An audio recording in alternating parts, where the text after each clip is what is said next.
L'invité au bout du fil avec nous, le doyen Mamadou Sy Albert, journaliste et analyste politique. Bonjour. Bonjour Fatou. Merci d'être notre invité. C'est toujours un plaisir de vous avoir au bout du fil, doyen. Alors, Un plaisir partagé. merci. Nous démarrons par ce gouvernement attendu à quelques mois de la présidentielle. Est-ce pertinent de procéder à un remaniement ministériel selon vous? Bon, je pense que le n'a pas de choix à partir du moment où l'actuel Premier ministre Amadou Ba est le candidat de la mouvance présidentielle. Nécessairement, il fallait faire une option pour Amadou Ba. Il a choisi de laisser le Premier ministre à son poste. Donc ça, c'est une obligation pour le président. L'autre aspect qui montre que le président n'a pas le choix, il n'est pas candidat. C'est Amadou Ba qui va être le candidat de la majorité présidentielle. Amadou Ba a besoin d'une équipe pour le soutenir en tant que candidat de la majorité. Donc c'est sous la contrainte que le président est obligé de remanier. Maintenant, c'est vraiment l'impréparation qui domine. Depuis le retrait, l'annonce du retrait, le président aurait dû quand même faire ce remaniement depuis la décision du retrait. Malheureusement, je pense que la gestion du calendrier de l'État et du gouvernement quand même pose énormément de problèmes. Donc, on peut s'attendre à un gouvernement qui peut-être portera intégralement l'empreinte d'Amadou Ba. Il va choisir son équipe, ses hommes pour l'accompagner. Je crois que oui. Il est candidat. Il mettra en place une équipe qui va se mettre à son service pendant la pré-campagne, pendant la campagne, et même peut-être s'il est élu, il met en place une équipe, en tout cas, qui doit l'accompagner dans sa candidature et là je pense qu'il mettra ses hommes. Bon, évidemment le président reste encore le chef de la majorité présidentielle, le chef de l'État. Il faudra qu'Amadou Ba aussi compose avec le président. Il va lui aussi mettre ses hommes. Donc, on aura une équipe gouvernementale partagée entre les fidèles de Macky Sall et les futurs fidèles peut-être de Amadou Ba s'il est élu. Pour peut-être lui donner les coups de franche. On peut déjà le voir dans ses habits de président alors, Amadou Ba? C'est ce qu'il est en train de construire, l'habit du futur président. Maintenant, ça passe par une empreinte de Amadou Ba sur l'équipe gouvernementale, qui est une équipe de transition. Ça passe aussi par un soutien sans faille de l'équipe gouvernementale à sa candidature. S'il est élu, ça voudra dire qu'il a un leadership sur le gouvernement, qu'il a un leadership sur la majorité présidentielle. Je crois que c'est cette image d'un candidat capable de gagner une présidentielle qu'Amadou Ba est en train de construire. Alors, sa reconduction pose problème à certains qui évoquent l'efficacité gouvernementale. N'aurait-il pas été mieux peut-être de le décharger de ses fonctions de Premier ministre le temps qu'il termine sa campagne électorale? Ou c'est une bonne stratégie politique, selon vous? Bon, pour moi, c'est une contrainte pour le président Macky Sall. Que Amadou Ba, il ne peut pas être candidat et laisser le gouvernement entre les mains d'un autre Premier ministre. Ça le gênerait que quelqu'un dirige l'équipe gouvernementale et lui, s'il est à l'extérieur du gouvernement, en tant que candidat, il aura beaucoup de limites. S'il contrôle l'appareil d'État, l'administration, tout le monde sait qu'il a au moins un support matériel, logistique qui lui permettra de mener sa campagne. Je pense que pour cette raison-là, le président lui donne un coup de pouce pour en tant que candidat, il dirige l'équipe gouvernementale.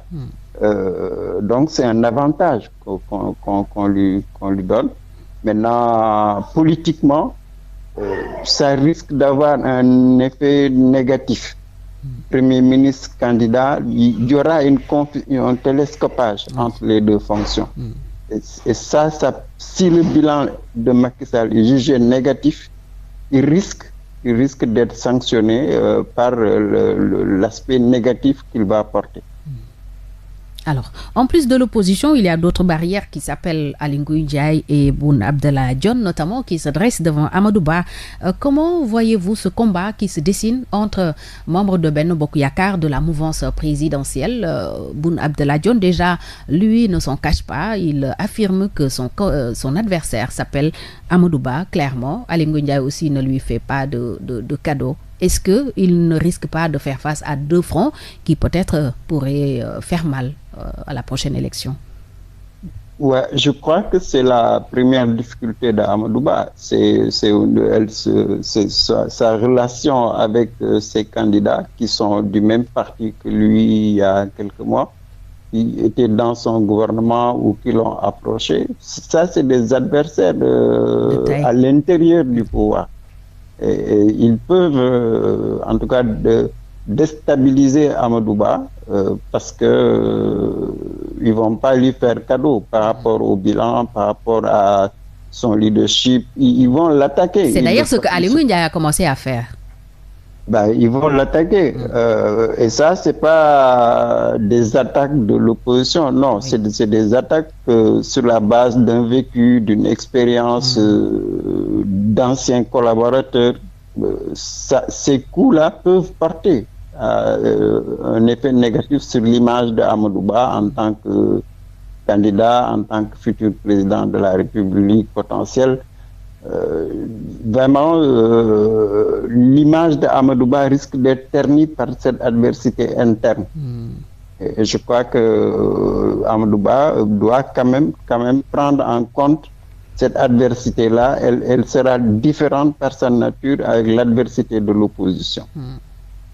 Comment comprenez-vous justement, doyen, cette attitude de Mohamed Boun Abdallah Dionne et des autres dissidents de la coalition Benno Bokk Yakaar, malgré tout ce que le président Macky Sall a dit et fait, peut-être comme démarche pour les rassembler autour du candidat officiel de Benno? À mon avis, que ce soit Boun Abdallah ou Aly Ngouille Ndiaye, et même d'une certaine façon Abdoulaye Daouda Diallo, c'est des adversités personnelles que Boun Abdallah et Aly Ngouille ne cautionnent pas, ne soutiennent pas la candidature d'Amadou Ba. Donc c'est des raisons personnelles qui expliquent qu'ils se radicalisent, qu'ils refusent de se soumettre à la décision de Macky Sall. Mais ça, c'est un aspect. L'autre aspect qui me semble le plus déterminant, c'est que en cas de défaite d'Amadou Ba, s'il ne passe pas au premier tour comme le Benno le pense, la stratégie pourrait consister à aller au second tour en alliance. Si Amadou Ba passe au second tour, il ne peut pas avoir meilleur allié que Boun Abdallah et Aly Ngouille Ndiaye. Donc c'est une stratégie politique qui est là. Tout laisse croire qu'ils sont conscients qu'Amadou Ba ne peut pas gagner dès le premier tour. Donc s'ils envisagent 2 ou 3 candidats parallèles à Amadou Ba, c'est qu'ils jouent sur le deuxième tour.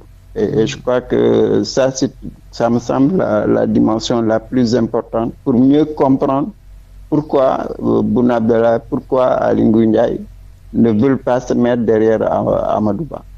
Donc ça pourrait être une stratégie de Benno ou du président Macky Sall lui-même? Je pense que l'inspirateur, c'est Macky Sall. Je crois honnêtement que Macky Sall a une lecture du poids de Benno. Benno perd beaucoup dans les grandes villes. Benno est dans une phase très très critique. Même si c'était le président Macky Sall candidat, il sait qu'il passerait difficilement au premier tour. Donc c'est lui qui gère toutes ces cartes-là. Et il mise sur Amadou Ba, c'est vrai.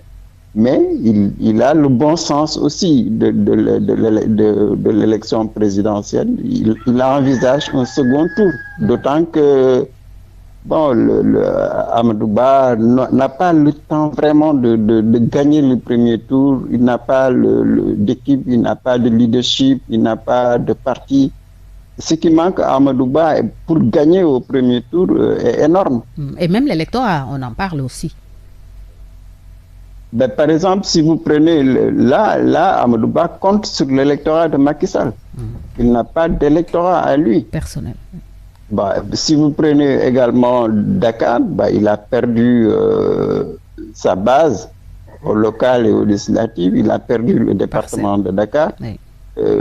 Il n'est pas chef de l'APR à Dakar. Donc, c'est quelqu'un qui ne compte pour le moment que sur l'électorat de Macky Sall. Et on le voit, il n'a pas une dimension, il n'a pas dirigé réellement une élection à l'échelle nationale. C'est ce qui fait que, bon, ça, c'est des limites quand même de Amadou Ba. Il faudra peut-être, s'il est conscient de toutes ces limites, c'est à lui d'aller chercher une plus-value électorale. S'il ne compte que sur l'électorat de Macky Sall, il risque d'être surpris. Alors, et Ousmane Sonko, pensez-vous qu'il a encore des chances d'être candidat, vu que la Cour suprême l'a débouté même sur ce qui l'opposait, son différend avec la Direction générale des élections, qui lui a refusé les fiches de parrainage? Pensez-vous qu'il peut encore participer, que l'espoir est encore permis pour lui? Je ne crois pas. Honnêtement, je ne crois pas. On n'est plus dans une question juridique. Le cas Ousmane Sonko, c'est un cas politique. Il y a une stratégie de l'éliminer, de dissoudre son parti, d'affaiblir le pôle alternatif. Et je crois que cette stratégie-là, elle est politique. Maintenant, la justice, on a une justice, mais cette justice-là, elle sert le prince. Elle ne sert pas le droit, elle ne sert pas la justice du peuple. Elle est au service d'un pouvoir politique. Ça, je crois que Ousmane Sonko et le passé doivent prendre conscience que il y a très peu de chances que Ousmane Sonko participe à une élection présidentielle. Il faut accepter que c'est une défaite ou en tout cas où c'est un abus de pouvoir, ils seront éliminés, mais c'est à eux de réfléchir pour ne pas tomber dans le scénario de Khalifa ou de Karim Wade. C'est-à-dire ne pas avoir de candidat du tout. Il faut trouver une alternative, que le PASTEF a suffisamment de responsables, a suffisamment d'audience, a suffisamment d'attentes. Tout le monde, en tout cas c'est mon ressenti, c'est que tout le monde attend que le PASTEF propose un candidat ou deux candidats.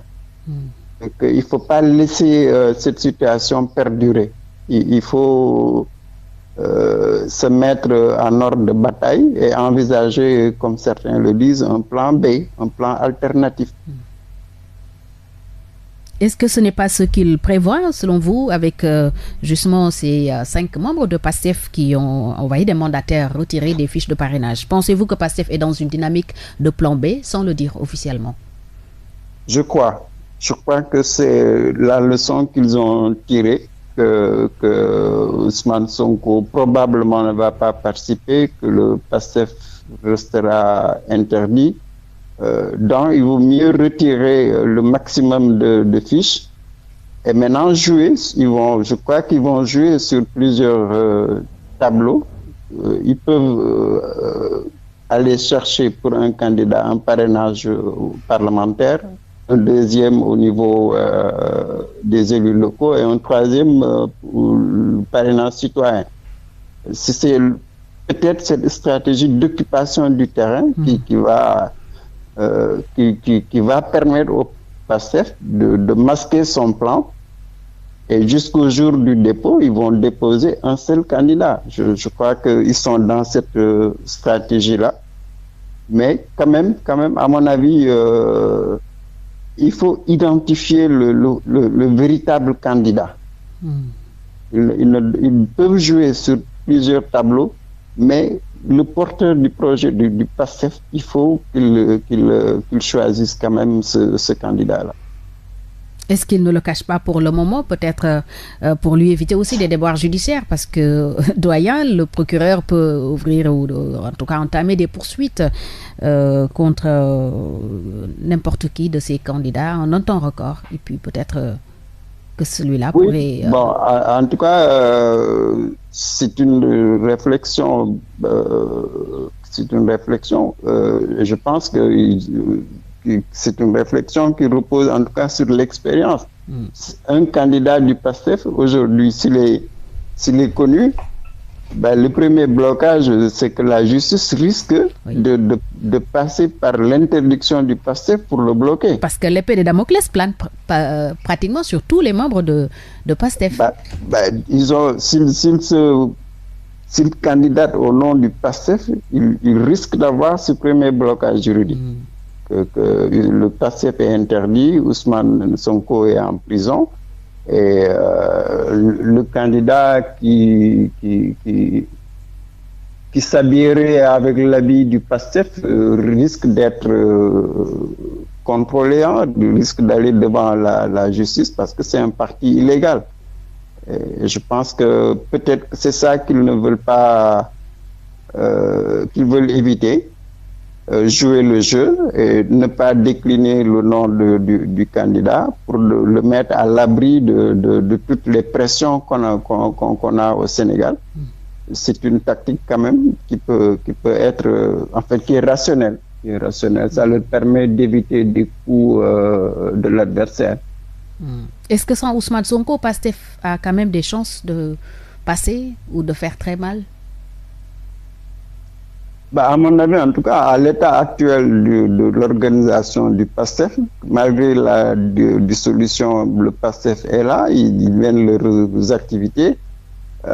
Eux, ils attendent, je pense qu'ils attendent la décision d'Ousmane Sonko. Et quel que soit le candidat, à mon avis, si Ousmane Sonko trouve le moyen de communiquer son choix et de le justifier, je crois que le PASTEF se mettra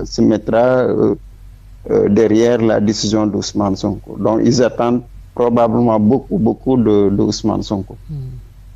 Merci, doyen. C'est sur cette note que nous terminons cet entretien de la matinale. Merci d'avoir été notre invité ce matin. Ça a été un grand plaisir.